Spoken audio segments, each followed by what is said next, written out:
Hello, my lovely listeners. I'm Dr. Mary Barson.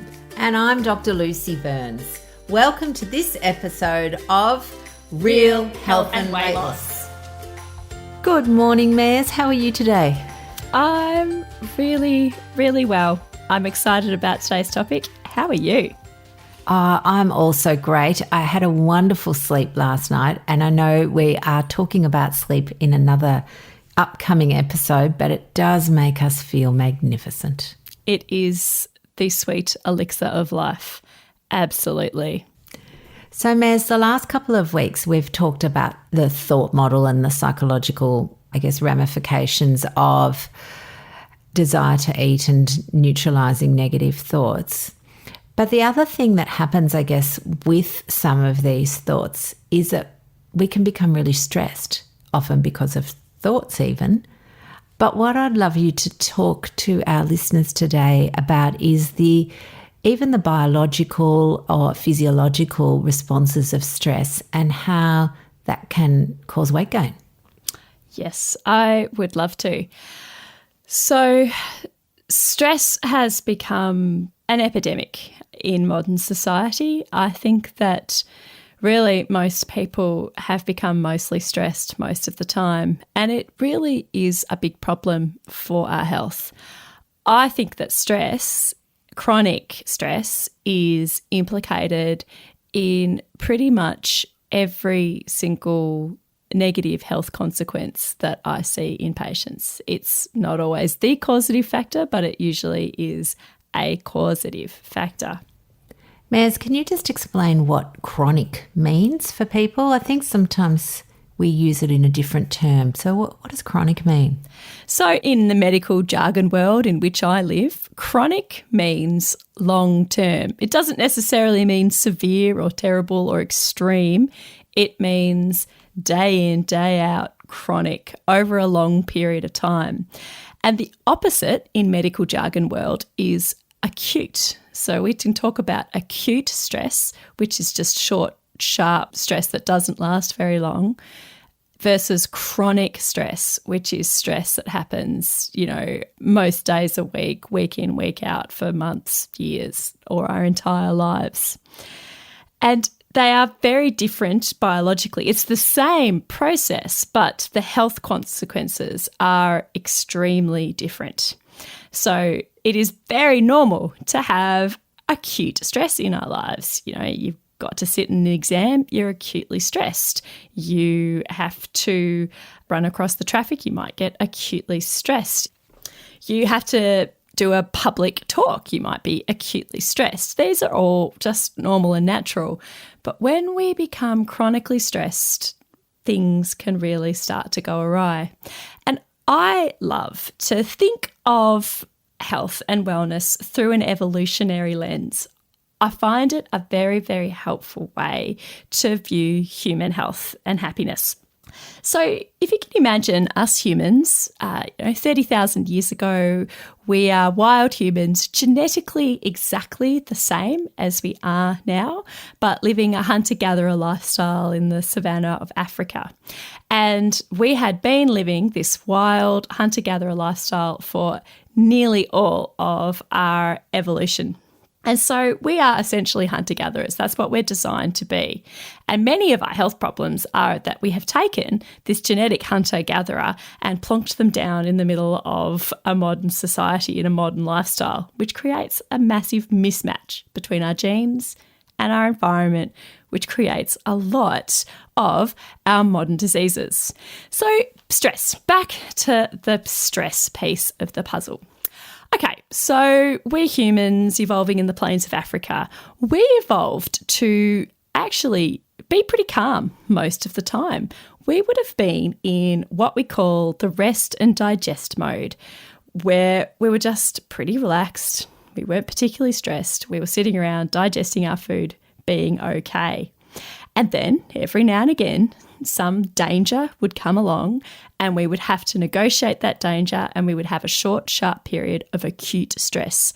And our bodies would do these nearly magical things to help us navigate that stressful situation. And pretty much all animals do this. So, for example, imagine you've got a hunter-gatherer woman out picking berries. She's got the baby strapped to her back and she's gathering berries, possibly singing a little song to herself as she does so. She's fine. She's in rest and digest mode. And then along comes a saber-toothed tiger. Okay, so our cave woman sees the saber-toothed tiger. She gets acutely stressed. If you could imagine that, there was a saber-toothed tiger next to you right now, you would get stressed. You're probably getting some stress just thinking about it, just imagining the saber-toothed tiger being next to you. So all of these wonderful physiological changes happen in that woman so that she is ready to try and survive this situation. She goes from rest and digest into fight or flight. And this is they have some technical terms. Rest and digest is our parasympathetic mode, and she goes from rest and digest into fight or flight, which is our sympathetic mode. All right, so what happens to this woman when she sees this saber-toothed tiger? Lots of things. First of all, her cortisol levels go up, the stress hormone, and those levels go up. Adrenaline and noradrenaline also elevate. All of these very sudden, instantaneous hormonal changes, which then cause a whole lot of cascades throughout her body, getting her ready to either run away or fight the tiger. So her blood pressure goes up. Her blood sugar goes up, so that her muscles have got extra energy to move fast if they need to. She becomes more mentally alert, more hyper aware. Her blood actually becomes thicker and a bit more clotty. That's in case she gets bitten by the tiger. She's less likely to bleed to death. Also, her immune system, her inflammation starts to ramp up. Again, in case she gets bitten by the tiger, her immune system's already on the front foot to try and fight off any potential infection. And all of these things happen pretty much instantaneously. And in that situation, back in hunter-gatherer times, basically one of three things is going to happen. She's going to run away from the tiger and survive. She's going to fight off the tiger and survive. Or tiger's going to eat her and she'll die. Regardless of the outcome, the stress is short-lived. I like to say that she survives. She runs away quite safely with her and her baby. And she gets back to her settlement, back to her cave, debriefs about it, has a bit of a cry, tells everyone how brave she was, and then calms down. And in a little while, she's back into rest and digest mode, back into that parasympathetic nervous system. So that's acute stress. I also think she's been able to sort of use a lot of the things like the glucose and all of that by this running that she's done. You make a very good point. Absolutely. She's had all that surge of sugar and she has just pounded the grass and run away for her dear life, and her muscles have burned all this up. All right, so that's our lovely hunter-gatherer woman. Do you know what's a bit funny? If anyone ever wants to see this in true life, like you only have to look at a cat that gets frightened. Yes. It does this big puff. And we would have too when we were much hairier, because that makes us look big and scary. The fascinating thing about us humans is it actually doesn't matter what causes the stress. We only have one stress response. So it doesn't matter if you're stressed about being chased by a bear, or you're stressed because you're running late for school drop-off, or you're stressed because your mortgage payments are due, or you're stressed because you're giving a public talk. It's exactly the same physiological response. And if you can imagine that you are sitting in a car running late for school drop-off and you're feeling stressed, how all of those physiological adaptations really, they're not helping you at all. If you're sitting in a car having elevated blood pressure, increased inflammation, thicker, more clotty blood, and elevated blood sugar, it's really not helping you at all, especially the elevated blood sugar, because without a bear or a tiger to run away from or to fight off, that extra blood sugar that gets released in response to a cortisol rise hasn't got anywhere to go. It just sits in your bloodstream. But then, of course, it can't stay in your bloodstream because high blood sugar is dangerous and our body doesn't want that. It wants equilibrium. It wants to keep blood sugar nice and normal. So your body then releases insulin. and the insulin then takes that sugar and stores it away as fat. So the stress causes a cortisol rise, which causes an insulin rise, which causes fat storage and also locks our metaphorical woodshed. So simply getting stressed, sitting down getting stressed in your car is actually a fattening experience. Oh my God, this is like, it's mind-blowing, isn't it, to think that, you know, from where we've come from, where it was all about calories in, calories out, to now knowing that you can not change your food at all, and that will affect your weight, whether it's, you know, causes a plateau or for some people even an increase. Our bodies, gosh, they're amazing, sometimes to our detriment. So we live in a over busy world. What do you suggest that people do about this?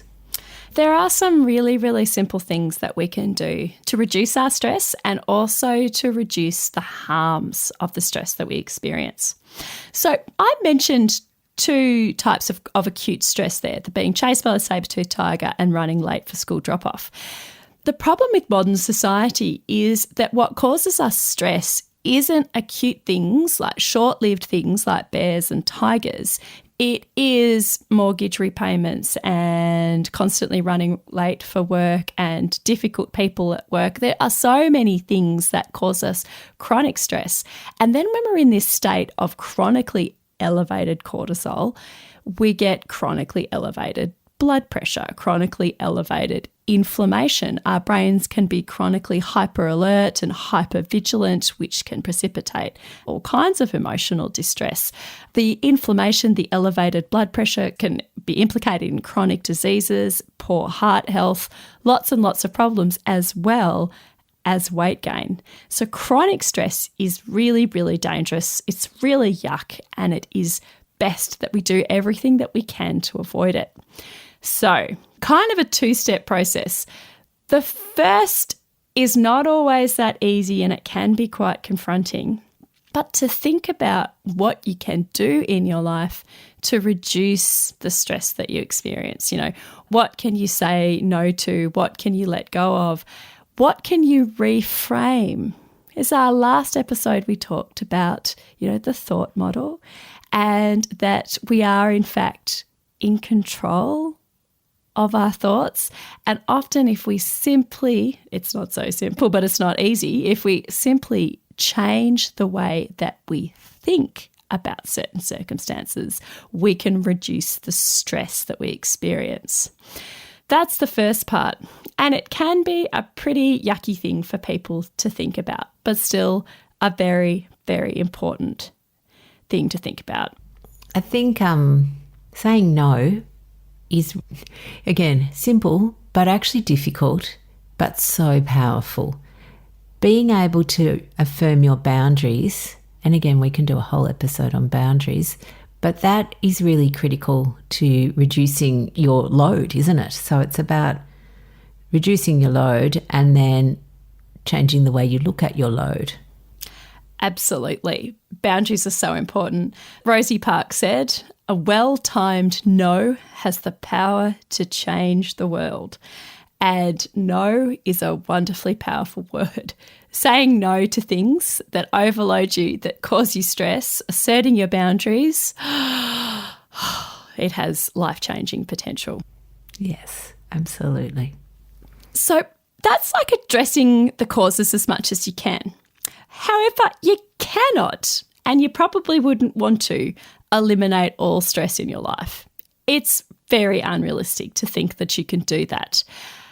You can't just lock yourself away in a place where you never, ever have to deal with anyone who ever might be even slightly challenging. Like, this just isn't going to happen. Your children aren't going to be perfectly well behaved all the time. That's not going to happen either. So some stress is absolutely unavoidable. But this is a really wonderful thing.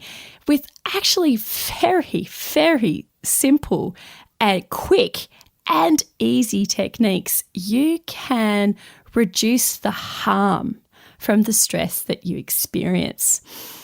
And to describe this, I'm going back to the physiology. So I mentioned before these words, the sympathetic nervous system and the parasympathetic nervous system, the rest and digest and the fight or flight. What I'm talking about is our autonomic nervous system. And our autonomic nervous system is like the part of our brain and spinal cord and nerves, our entire nervous system, that controls heart rate, blood pressure, skin temperature, digestion, all of these things that we do not consciously think about but tick along to keep us alive. That's the autonomic nervous system. And it does have these two main modes: the stress pathway, the fight or flight or sympathetic nervous system, and the rest and digest, the relaxation or the parasympathetic nervous system. We can actually turn on our parasympathetic nervous system. We can switch it on. So it's kind of like a switch. You can switch from sympathetic to parasympathetic with active relaxation. Active relaxation is not lying on the couch watching Netflix. Although lying on the couch watching Netflix has a place, it's not an inherently bad thing to do. But that's passive relaxation. What I'm talking about with active relaxation is meditation and or mindfulness. It is taking time to very, very consciously allow your mind and body a moment to be present and to relax. And when you do this, even if you don't think you're doing it particularly well, you turn on your parasympathetic nervous system. You dial it up. You dial up the rest and digest mode, and you dial down the fight or flight mode.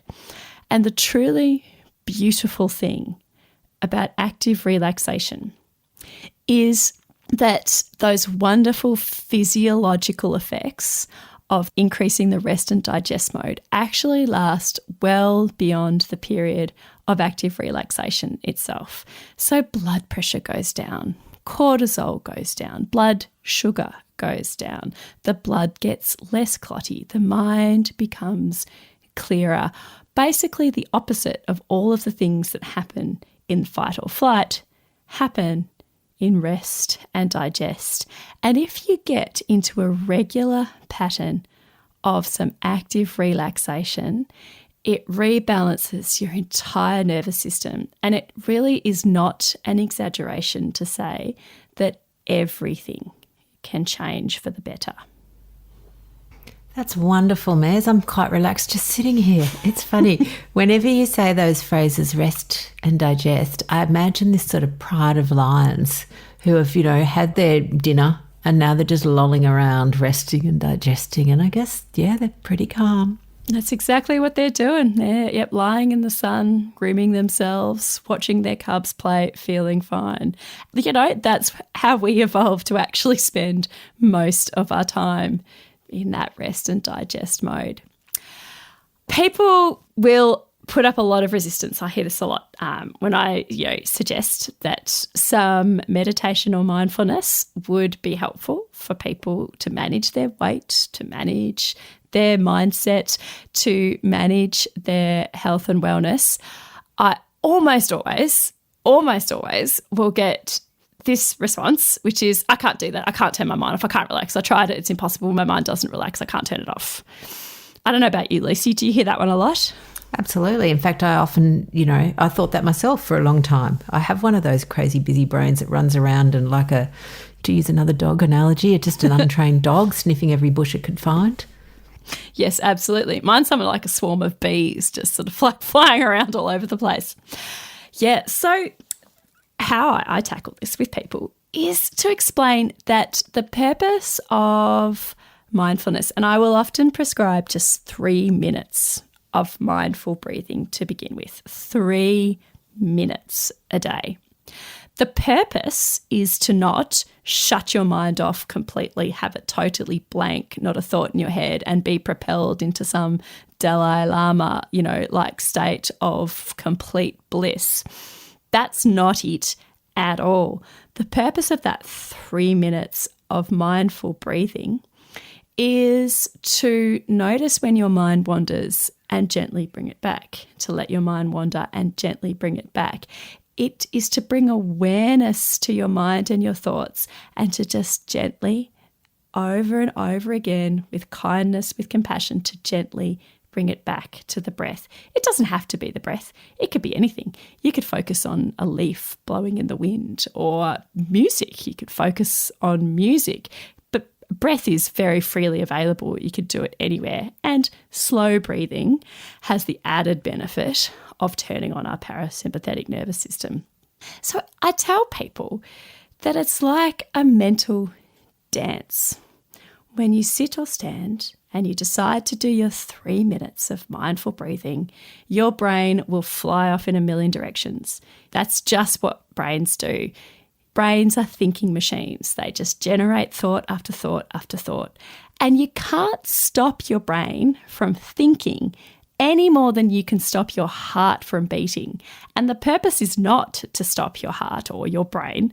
The purpose is to bring awareness. So when you focus on your breathing, but your mind goes off to the billion things you've got to do this morning, you simply notice that and bring it back to the breath. And then it flies off about that really embarrassing thing that happened when you were 10 years old. That's fine. You just notice it and you gently bring it back to your breathing. Our brains will constantly want to be pulled into the past or the present, or often actually both the past and the present at the same time. But by repeatedly bringing your mind back to the present, you increase that parasympathetic nervous system and you buffer your body against the harms of stress.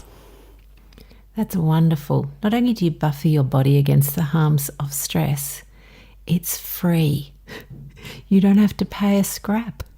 You get these wonderful, incredible results with no side effects and cost you nothing.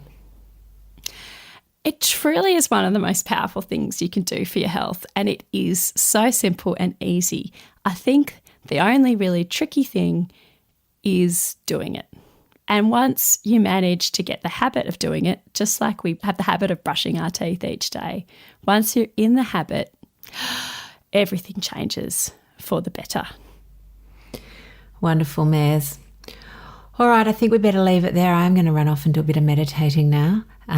Well, maybe sort of glide off slowly. But we hope you found that helpful. Darling listeners, if you are loving our podcast, we would love you to pop a rating in if you're listening on Apple. It really helps the podcast, I guess, be reached by more people. And that's really our aim of the game, to spread this message of health and wellness and kind of try and help Australia out of the depths of poor health that we find ourselves. Bye-bye. We'll see you next week, darlings. Bye now.